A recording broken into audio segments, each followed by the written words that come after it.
नमस्कार, ग्लोबल स्पेशलमा यहाँलाई स्वागत छ। दर्शकवृन्द, ग्लोबल स्पेशल खोजमूलक समाचार सामग्रीहरूको स्पेशल प्याकेज हो। हामी जनसरोकारका हरेक विषयको गहिरो अध्ययन गर्दै सत्य तथ्यलाई उजागर गर्ने प्रयास गर्दछौं। सत्य, तथ्य र निष्पक्ष समाचारको प्याकेज दिने हाम्रो प्रयास निरन्तर जारी छ। दर्शकवृन्द, प्रत्येक वर्ष पुष 27 गते मनाइने पृथ्वीनारायण शाहको जन्म जयन्ती राष्ट्रिय एकता दिवसका रूपमा बुधबार विविध कार्यक्रम आयोजना गरी देशभर मनाइएको छ। यस अवसरमा सरकारले सार्वजनिक बिदा पनि दिएको छ। यस वर्ष पृथ्वीनारायण शाहको 301औं जन्म जयन्ती मनाइएको हो। विक्रम सम्वत 1779 पुष 27 गते गोरखामा राजा नरभूपाल शाह र रानी कौशल्यावतीका कोखबाट पृथ्वीनारायण शाहको जन्म भएको इतिहास छ। इतिहास अनुसार विक्रम सम्वत 1779 चैत्र 25 गते पृथ्वीनारायण शाह राजा भएका थिए। त्यसअघि नेपाल 52 राज्यमा विभाजित भएको थियो। पृथ्वीनारायण राजा भएपछि पूर्वमा टिस्टादेखि पश्चिममा चेपे नदीसम्म नेपालको सीमा विस्तार गर्न उनी सफल भएका थिए। पृथ्वीनारायण शाहको शेषपछि उनका उत्तराधिकारीले पश्चिममा खिल्ला काँगडासम्म नेपाल राज्यलाई विस्तार गरेको इतिहास छ। पृथ्वी एकता दिवस आज मनाइएको छ। नेपाल एकीकरणका महानायक पृथ्वीनारायण शाहको 301औं जन्म जयन्ती देशभर मनाइएको छ। 2063 सालमा राष्ट्रिय दिवसबाट हटाइएको यो जयन्ती 16 वर्षपछि फेरि सरकारले सार्वजनिक बिदा नै दिएर मनाएको हो। तत्कालीन समयमा 2224 राजाहरूबाट छिन्नभिन्न भएको नेपाललाई एकीकरण गरेर नेपाल र नेपालीलाई राष्ट्रिय एकताको सूत्रमा बाँध्न नायकी भूमिका खेलेका शाह नेपाली जनताका मनस्पटलमा गहिरो स्थान बनाएर बसेका छन्। त्यही कुरालाई स्मरण गर्दै सरकारले फेरि सार्वजनिक बिदा दिएको छ भने उनका समर्थकहरूले धुमधामले जयन्ती मनाएका छन्। राजेन्द्र लिङ्गदेन नेतृत्वको राष्ट्रिय प्रजातन्त्र पार्टी राप्रपा र कोमल थापा नेतृत्वको राप्रपा नेपालले पृथ्वी जयन्तीको अवसरमा चियापान कार्यक्रम आयोजना गरेर एकता दिवसलाई सार्थकता दिएका छन्। विक्रम सम्वत 2063 सालमा तत्कालीन सरकारका गृहमन्त्री कृष्ण सिटौलाले कटौती गरेको पृथ्वी जयन्तीको बिदा यसपटकदेखि पुनर्स्थापना भएको छ। अहिलेको सरकारमा सहभागी भएको राष्ट्रिय प्रजातन्त्र पार्टीले पृथ्वी जयन्तीलाई राष्ट्रिय दिवस मनाउन र राष्ट्रिय बिदा दिन सरकारसँग सहमति भएपछि मात्रै सरकारमा सहभागी हुने अडान राखेपछि सरकारले राष्ट्रिय दिवसका रूपमा मनाउने घोषणा गरेको थियो। राप्रपाको मागलाई सरकारले सम्बोधन गर्दै पुनः सार्वजनिक बिदा दिएपछि राजावादीहरू उत्साहित भएका छन्। एकीकरणको लागि समर्पण गरे। त्यति मात्र नभएर शाहवंशीय राजा तात्कालीन अवस्थामा जुन नेपाल निर्माणको लागि आफ्ना अत्यन्त महत्त्वपूर्ण समयहरू दिएर नेपाल बनाए, त्यो बनाउने राष्ट्र निर्मातालाई आजको दिनमा हामीले स्मरण गर्न प्रत्येक नेपालीको धर्म हो भन्ने हामीले ठान्छौँ। राप्रपा समर्थनका अलावा काठमाडौँका नेवारहरूको सहभागिताले समेत राप्रपाको एकता दिवसलाई थप सार्थकता दिएको छ। तत्कालीन समयमा पृथ्वीनारायण शाहले काठमाडौँ एकीकरण गर्दा स्थानीय नेवार र पृथ्वीनारायण शाहबीच सम्बन्ध बिग्रिएको थियो। तर नेवार समुदाय नै पृथ्वीनारायण शाहले गरेको नेपाल एकीकरण अभियानले नेपाल बन्नुमा ठूलो राहत पुगेको भन्दै नेवार समुदायले समेत पृथ्वी जयन्ती भव्य रूपमा मनाउनु पर्ने बताएका हुन्। म त काठमाडौँ उपत्यकाको नेवार हुँ। हाम्रो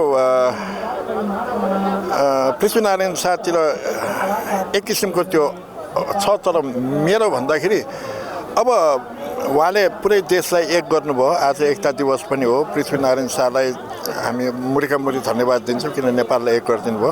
एकता नै सबभन्दा सर्वश्रेष्ठ हो, चाहिने हाम्रो देशमा त्यही हो। त्यसैले मैले पृथ्वीनारायण शाहलाई हामी एक गरेको मान्दछु।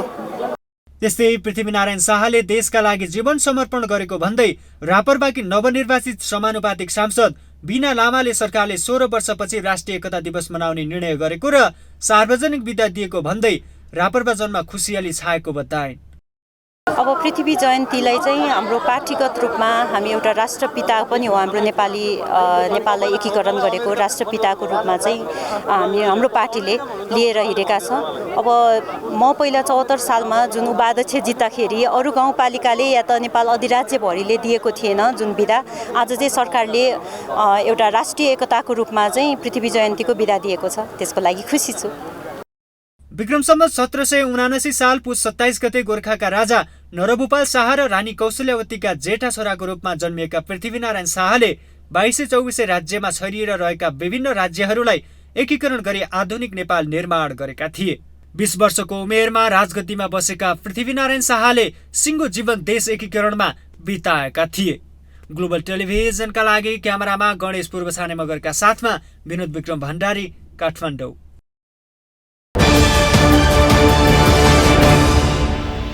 नेपाललाई अहिलेको अवस्थामा ल्याउन महत्त्वपूर्ण भूमिका खेलेका पृथ्वीनारायण शाहलाई धेरैले राष्ट्र निर्माता भनेर पुकार्ने गर्छन्।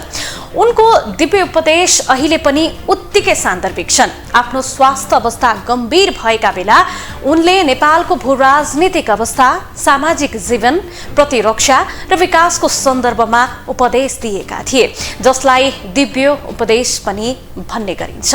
नेपाल एकीकरणमा उनको योगदान महत्त्वपूर्ण भए पनि कतिपयले उनको आलोचना पनि गर्ने गरेका छन्। तैपनि पृथ्वीनारायण शाहका दिव्य उपदेश अहिले पनि उत्तिकै सान्दर्भिक छन्। यी दिव्य उपदेशका कारण उनलाई दूरदर्शी राजा समेत भन्ने गरिन्छ। आज हामीले आम सर्वसाधारणलाई सोधेका छौँ, तपाईहरू पृथ्वीनारायण शाहलाई कसरी सम्झिनुहुन्छ? पृथ्वी जयन्तीलाई चाहिँ हामी चाहिँ एउटा यो चाहिँ राष्ट्रको, यो नेपालको चाहिँ एकता भएको होइन, नेपालले चाहिँ एकता पाएको दिनलाई लिएर सम्झिन्छौँ। जस नेपालको चाहिँ एउटा एक भएको दिन। पृथ्वीनारायण शाह भनेकै हाम्रो नेपालको राष्ट्र निर्माता हुन्। यदि पृथ्वीनारायण शाह नजन्मिएको भए, उहाँले देशलाई एकीकरण नगरे आज हामी नेपाली हुँदैन थियौँ। यो साना साना राज्यलाई एउटै मालामा गाँसेर पृथ्वीनारायण शाहले यो नेपाल भन्ने देश आज हामी र हाम्रो सन्ततिलाई एउटा उपहार स्वरूप दिनुभएको छ। 2422 राज्य मिलाउने पनि उहाँ नै हो। त्यही 2422 राज्यकै प्रधानमन्त्री हुन् यी शेरबहादुर देउवा, केपी ओली, प्रचण्ड। यिनले कुनै हालतमा पनि अब आगामी वर्ष पनि सरकारमा रहिरहेसम्म पनि यिनीहरूले यो पृथ्वीनारायण शाहको सम्मान गर्न, कन्जुसाइ गर्नु हुँदैन। हामी राष्ट्र निर्माताको रूपमा लिन्छ होइन, त्यही भएर हामी एकदम आज राष्ट्र निर्माताको रूपमा ससम्मानित 16 वर्ष पछाडि राष्ट्र दिवस मनाउन पाउँदा एकदमै खुसी छौँ। हामी टुक्रा भएको देशहरूलाई एउटै बनाउनु भयो नि त, एउटा नेपाल सिङ्गो नेपाल बनाउनु भयो नि त, त्यसरी बुझ्छौँ हामीले। पृथ्वीनारायण शाहले यो देशलाई चाहिँ नि बनाएको कसरी पनि भुल्न सक्दैन होइन। र आज चाहिँ नि यो सरकारले फेरि यो सबै उत्सव मनाएर छुट्टी दिएर पृथ्वीनारायण शाहलाई सम्झने जुन कार्यक्रम गरेको छ त्यसलाई चाहिँ सरकारप्रति पनि म आभार व्यक्त गर्न चाहन्छु र हामी कलाकारहरू धेरै खुसी छौँ। पृथ्वीनारायण शाहलाई नेपालीको गौरवमय इतिहास छोडेर जानुभएको छ र हामी जति 3 करोड जनता छौँ र अहिले राजनीतिक उथलपुथल भए तापनि तर सबै चाहिँ 3 करोड जनताले सम्झिनु पर्ने आवश्यक देखिन्छ। पृथ्वीनारायण शाहको दिव्य उपदेश अहिले पनि समग्र नेपाल र नेपालीको लागि 4 जात 36बाट अहिले हामी 125 जात कति भन्छौँ, यी सबैलाई एकै सूत्रमा बाँध्न सक्ने उपदेश दिएर जानुभएको पृथ्वीनारायण शाह। र अहिले हामी कुन देशको चाहिँ झन्डा मुनि हुन्थ्यौँ थाहा छैन, नेपालको एउटै झन्डा मुनि एकत्रित गरिदिएर सबैको वेशभूषा संस्कृतिलाई आफ्नो इच्छा अनुसार मान, तिम्रो धर्म र परम्परा अनुसार मान भनेर सिङ्गो नेपाल जिम्मा लाएर जानुभएको राष्ट्रपिता शाहलाई म यसरी सम्झिन्छु। आज पृथ्वीनारायण शाह जस्ता वीर पुरुष राष्ट्र सपूत नजन्मेको भए भारतको त्यो सीमा मिच्ने मिचाहा प्रवृत्तिले यो देश खम्मै निल्थ्यो। हाम्रा दार्जिलिङ पुरानो नेपाल त आधा त निलिसकेको छ, यो निल्नलाई त कुनै बेरै लाग्ने थिएन। पुस 27 गते पृथ्वीनारायण शाहको जन्मदिन आयो कि प्रत्येक वर्ष कोही उनको पक्षमा एक पक्षीय कुरा गर्छन् भने कोही उनको विपक्षमा एकपक्षीय कुरा गर्छन्। यी दुई पक्ष र विपक्षका कुराहरू नेपाली राष्ट्रियता र समावेशी संस्कारको सन्दर्भमा बडो संवेदनशील चर्चा भएको हुन्छ। पृथ्वीनारायण शाहका पक्षधरहरूले उनलाई र उनको कार्यलाई राष्ट्रिय एकीकरणकर्ता र राष्ट्रिय एकीकरणको काम भनेर भन्ने गर्छन्। यता उनको विपक्षमा कुरा गर्नेहरूले पृथ्वीनारायणले गोर्खा राज्यको विस्तार गरेको मात्र हो, राष्ट्रिय एकीकरण गरेको होइन पनि भन्ने गर्छन्। यसले गर्दा राजा पृथ्वीनारायण शाह र उनको कार्यको थालनीलाई यथार्थमा बुझ्न अलिअलि अलमल पनि हुने गरेको छ।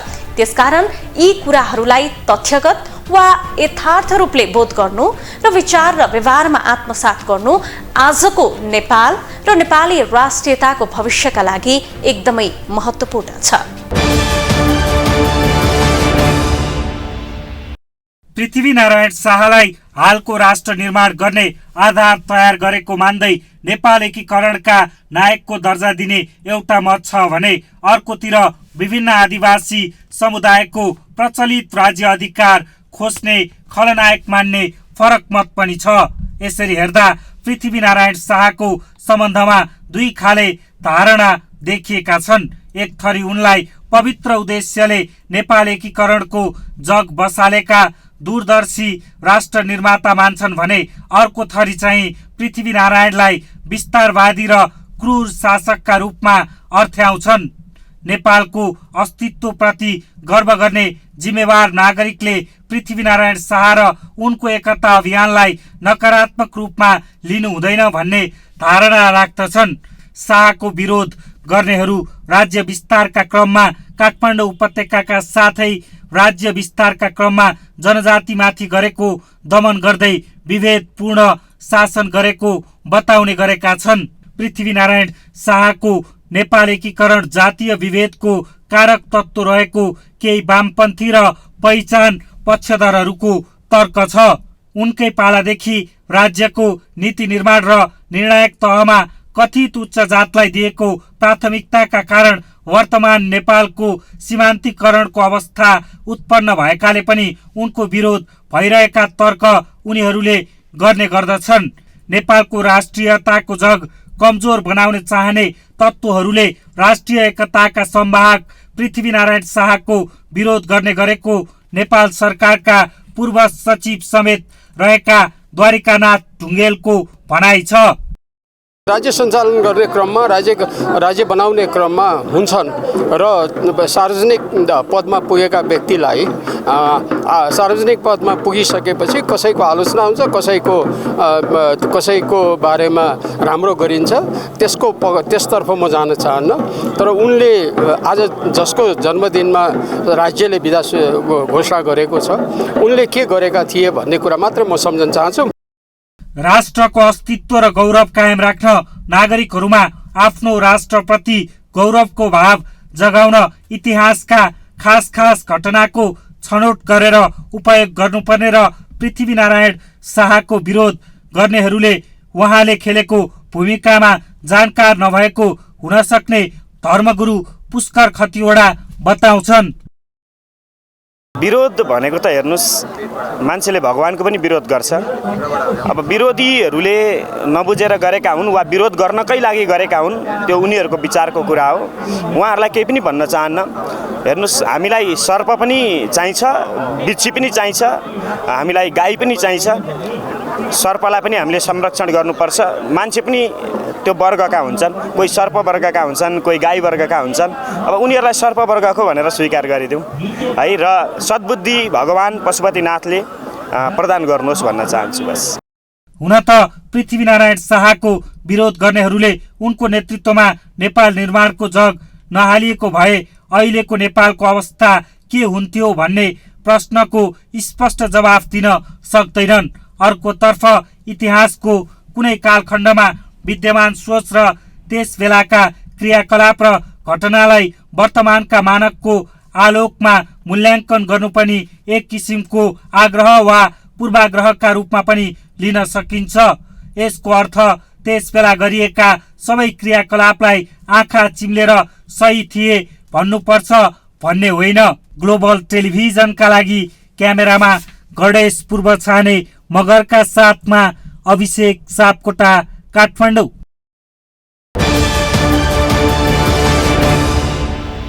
दर्शकबिन, पृथ्वीनारायण शाहको शेषपछि उनका उत्तराधिकारीले पश्चिममा किल्ला काँगडासम्म नेपाल राज्यलाई विस्तार गरेको इतिहास छ। राजा पृथ्वीनारायण शाहले विक्रम सम्वत 1801 मा नुवाकोट विजय गरेका थिए।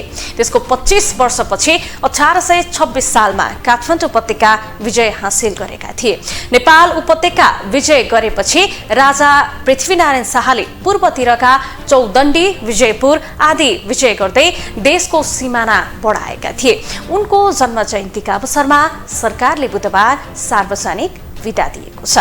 हस् त, आजलाई कार्यक्रम ग्लोबल स्पेशल यति नै। भोलि अन्य सामग्री लिएर हामी आउने नै छौँ। तबसम्मका लागि तपाईँ ग्लोबल टेलिभिजन हेर्दै गर्नुहोला। नमस्ते।